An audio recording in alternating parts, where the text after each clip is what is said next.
जसवंत सिंग खालडा याची एक बाजू जर पाहिली तर कुणी हा सवाल विचारेल, पण सरकार एवढा फुलटॉस अजिबातच टाकणार नाही की तो OTTवर रिलीज होऊ देईल, दिला जाईल, मग बंद पडेल, दाबून ठेवला जाईल, लोकांमध्ये उत्सुकता वाढवली जाईल आणि त्यांना तो पायरेटेड सिनेमा पाहायला लावायचा. यामागे एक जरूर खेळी आहे. म्हणून माझा सवाल होता, का लपवताय सतलज मागचं सत्य?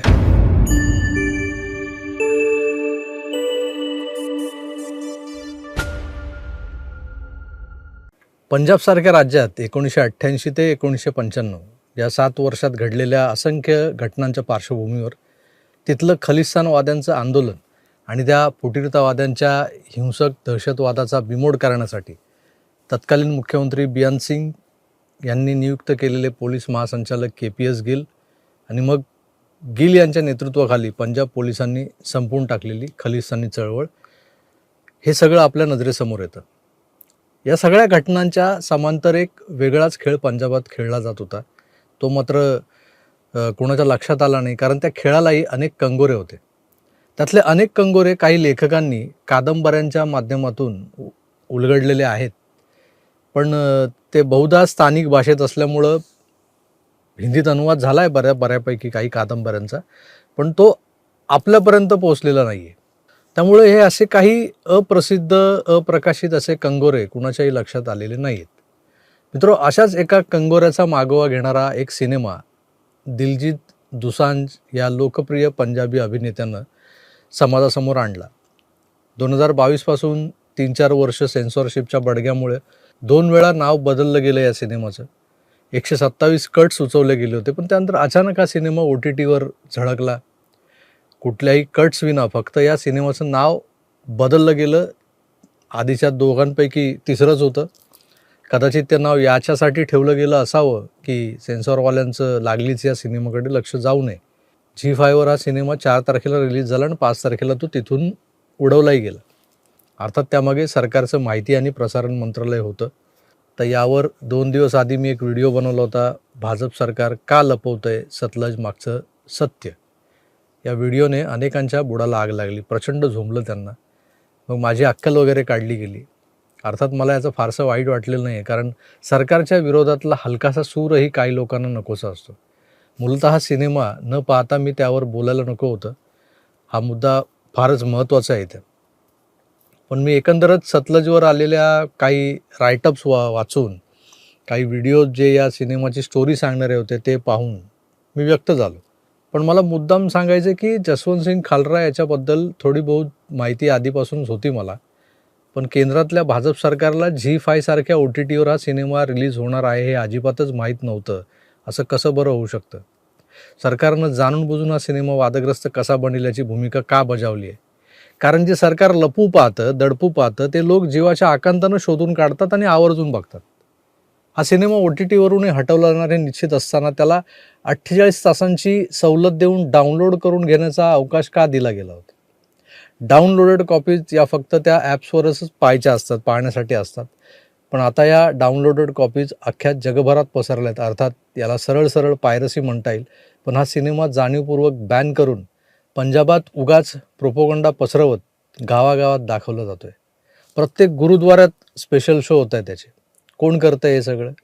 शिरोमणी अकाली दल नावाचा एक पक्ष आहे तो, आणि शिरोमणी गुरुद्वारा प्रबंधन कमिटी जी आहे त्यांची, जे सुवर्ण मंदिराचं व्यवस्थापन बघते ते लोक. हे सगळं चाललंय कशासाठी? तर वातावरण निर्मिती करण्यासाठी. कोण करतं ही वातावरण निर्मिती? हा सुद्धा एक मोठा प्रश्न आहे.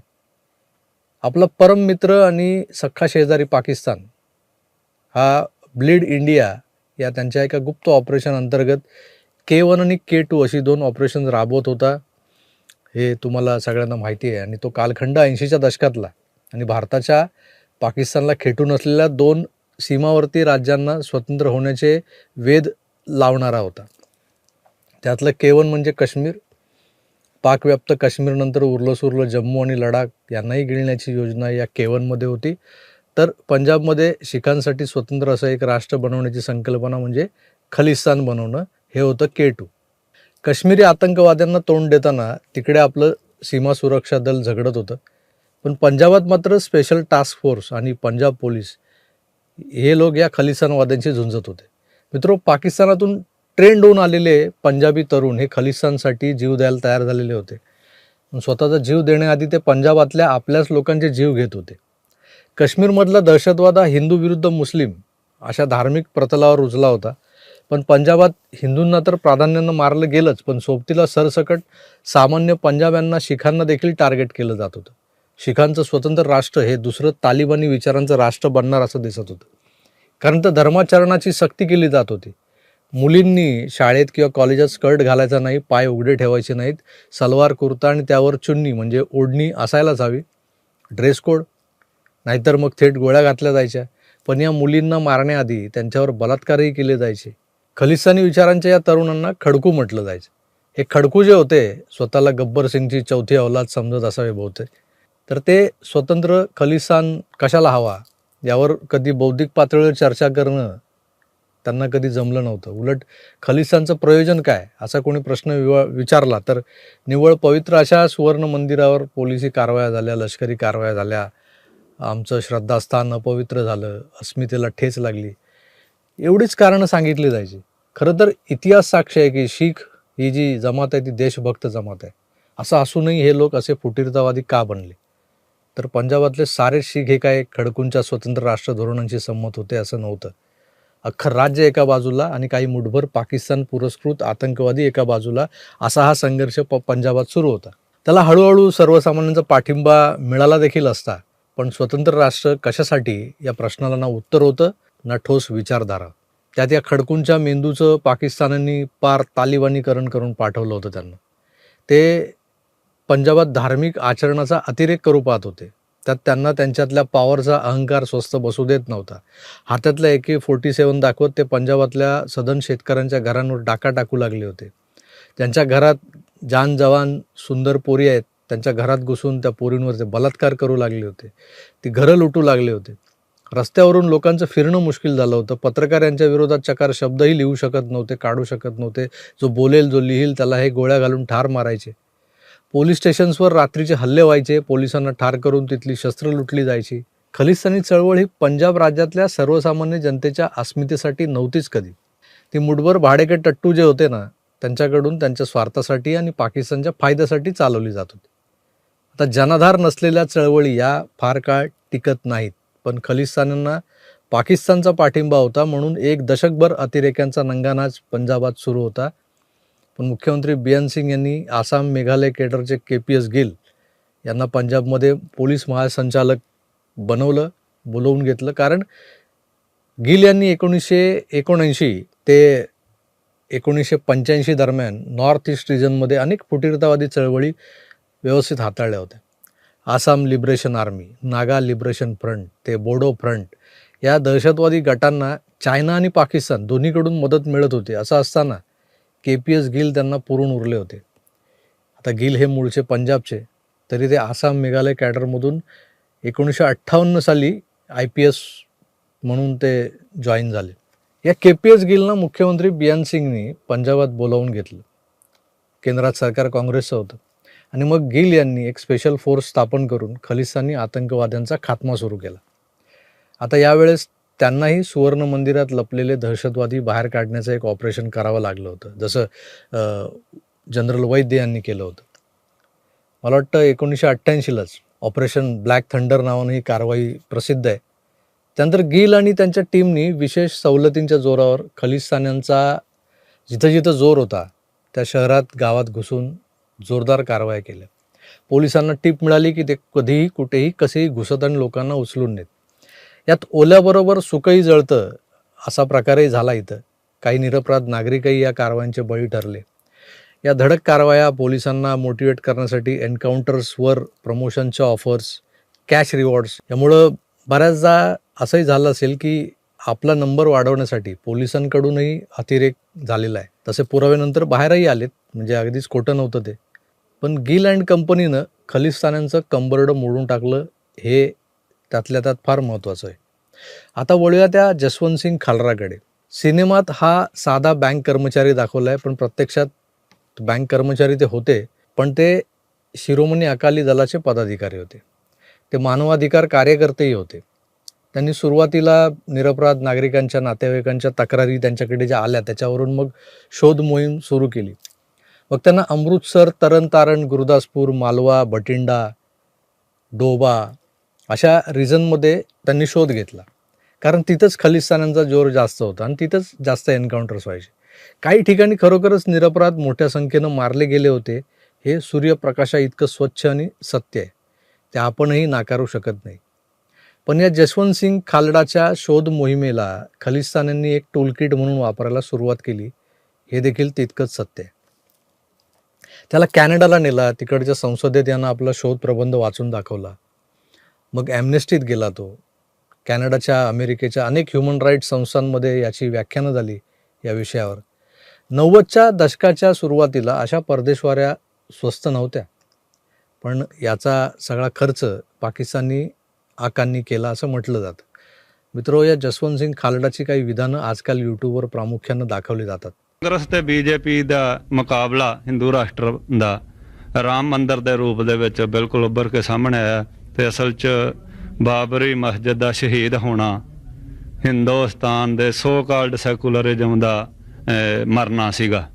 ਤੇ ਉਸ ਤੋਂ ਬਾਅਦ ਜੋ ਕੁਝ ਵਾਪਰ ਰਿਹਾ ਹੈ ਇਹ ਸੁਭਾਵਿਕ ਹੈ ਕਿ ਹੁਣ ਉਹ ਜਿਹੜਾ ਰਾਮ ਰਾਜ ਸੈਕੂਲਰਿਜ਼ਮ ਦੇ ਨਾਂ ਦਾ ਪਰਦਾ ਪਾਈ ਬੈਠਾ ਸੀ, ਉਹ ਪਰਦਾ ਸ੍ਰੀ ਅਕਾਲ ਤਖਤ ਸਾਹਿਬ ਦੇ ਉੱਤੇ ਗੋਲਾਬਾਰੀ ਹੋਣ ਤੇ ਜਾਂ ਬਾਬਰੀ ਮਸਜਿਦ ਦੇ ਸ਼ਹੀਦ ਹੋਣ ਤੋਂ ਬਾਅਦ ਲੈ ਚੁੱਕਾ ਹੈ। ਉਹਦਾ ਹੁਣ ਅਸਲੀ ਰੂਪ शिव सेना ते बीजेपी दे अलायन्सने मी दिखाया है। पाहिलं, त्यात तो बाबरी मशीद पतनाला बाबरी शहीद होणं म्हणतोय, त्याला बाबरी पाडल्याचं दुःखही झालं होतं हेही दिसतंय. तो खलिस्तान लिबरेशन फ्रंटच्या वगैरे बाता करताना दिसतोय. म्हणजे हा शिरोमणी अकाली दल नावाच्या राजकीय पक्षाचा नेता असतानाही तेव्हा खलिस्तानी चळवळीला सरेंडर झालेला होता. यानं लावारिस म्हणून जाळल्या गेलेल्या प्रेतांचा छडा लावताना पोलिसांच्या क्रूरतेचा पर्दाफाश जरूर केला. पोलीस हे का करत होते तेही स्पष्ट होताना दिसतंय. पण दुसऱ्या बाजूला जसवंत सिंग खालरा हा खलिस्तान समर्थक होता, हे मात्र सिनेमात दाखवलेलं नाही. पंजाबात खलिस्तानी नेमके कसे ऑपरेट करत होते, त्या मुठभर खडकू लोकांनी अख्ख्या राज्याला वेठीस धरलेलं होतं, हे देखील दाखवलेलं नाही. आमच्या प्रेक्षकांसाठी जो महत्त्वाचा मुद्दा तो म्हणजे खलिस्तान्यांनी सगळ्यात आधी पंजाबातल्या हिंदूंना टिपून टिपून मारल्याच्या घटनांवर हा सिनेमा कुठलंही भाष्य करत नाही, हा होता. खरं आहे की पंजाबात हिंदूंना बसेसमधून उतरवून रांगेत उभं करून गोळ्या घातल्या गेल्यात. जसवंत सिंग 25,000 शिखांचं शिरकाण झालं असे कागदोपत्री पुरावे घेऊन आला होता समोर. पण पंजाबात 35,000पेक्षा जास्त हिंदू त्या कालखंडात मारले गेले होते. यावरही हा सिनेमा काहीच बोलत नाही. थोडक्यात काय तर जसवंत सिंग खालरा हा जसा पाकिस्तानांचं टूलकिट बनला होता, तसाच हा सिनेमा पुन्हा एकदा सरकारी व्यवस्थेला खलनायक ठरवण्यासाठी जाणीवपूर्वक पेरलेला बॉम्ब वाटतो मला. 80च्या दशकात सुरू करून 95पर्यंत आलेलं पंजाब, कट टू 2026. पंजाबात आज सरकार आहे आम आदमी पार्टीचं. हे सरकार जिंकलं कसं तिकडे? जिंकून कसं आलं तर थम्पिंग मेजॉरिटीने 117 पैकी 93 जागा आम आदमी पार्टीने जिंकलेल्या आहेत. पण त्यासाठी मिलियन्स ऑफ डॉलरची आर्थिक मदत कोणी केली आम आदमी पार्टीला? कॅनडातल्या त्या खलिस्तानी गुरपतवंत सिंग पन्नूनं. आता राज्यातली स्थिती काय आहे सध्या पंजाबातल्या? धर्मांतरणानं कळस गाठलाय, ड्रग्ज हा मोठा व्यवसाय बनलाय, त्याला बॅकअप मिळावं म्हणून 1,500 गँग संपूर्ण राज्यात ऑपरेट करतायत. त्या 1000च्या वर असलेल्या गँग्समध्ये 9 ते 10 लाख गँगस्टर काम करतायत. म्हणजे पंजाबातला तरुण कोण आहे तर गँगस्टर आहे. आणि त्यामुळेच राज्यात पुन्हा इन्सर्जन्सीचं, फुटीरतावादाचं, खलिस्तानचं वारं वाहू लागले. ज्याला खतपाणी घालायला केजरीवाल आणि त्याचं जोकर भगवंत मान सगळ्यात आघाडीवर आहे. असं असताना सतलज किंवा त्याआधी जे नाव होतं पंजाब 95, हा जो काही सिनेमा आहे तो त्या राज्यातच काय इतर कुठेही दाखवला जाऊ नये याची व्यवस्था करायला हवी होती. मग तो पंजाबात अशी काय क्रांती घडून आणणार होता?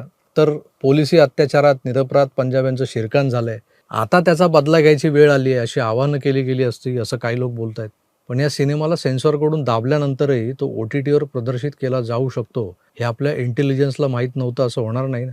मग तो OTTवर आला, डाउनलोड करता येईल इतका वेळ तो दाखवला गेला, डाउनलोड करवला गेला आणि मग बॅन करून उतरवला गेला. या घटनाक्रमामागे याची क्रोनॉलॉजी समजून घ्या. एक मोठी राजकीय खेळी दडलेली आहे. त्या खेळीला उघड करून मला माझ्या देशाचं नुकसान करायचं नाही आहे, पण म्हणून मी या आधीच्या माझ्या व्हिडिओत विचारलेला सवाल की भाजप सरकार का लपवतंय सतलज मागचं सत्य, हा सवाल चुकीचा ठरत नाही. जसवंत सिंग खालडा याची एक बाजू जर पाहिली तर कुणी हा सवाल विचारेल. पण सरकार एवढा फुलटॉस अजिबातच टाकणार नाही की तो OTTवर रिलीज होऊ दिला जाईल, मग बंद पडेल, दाबून ठेवला जाईल, लोकांमध्ये उत्सुकता वाढवली जाईल आणि त्यांना तो पायरेटेड सिनेमा पाहायला लावायचा. यामागे एक जरूर खेळी आहे.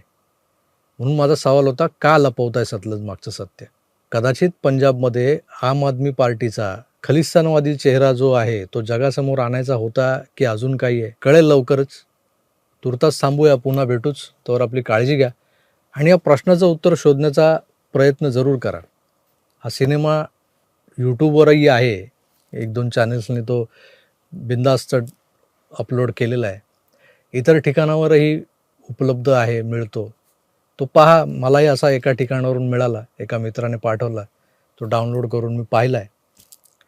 आणि जसं मी म्हणालो होतो माझ्या मागच्या व्हिडिओतही, काहीतरी लपवण्याचा प्रयत्न चालला आहे. ते नेमकं काय आहे जे मला कळालं आहे, पण मला ते असं उघड करायचं नाही आहे सार्वजनिक व्यासपीठावर. तुम्हाला जर समजलं तर ते समजून घेण्यासाठी हा सिनेमा एकदा तरी बघा. चला, धन्यवाद, नमस्कार.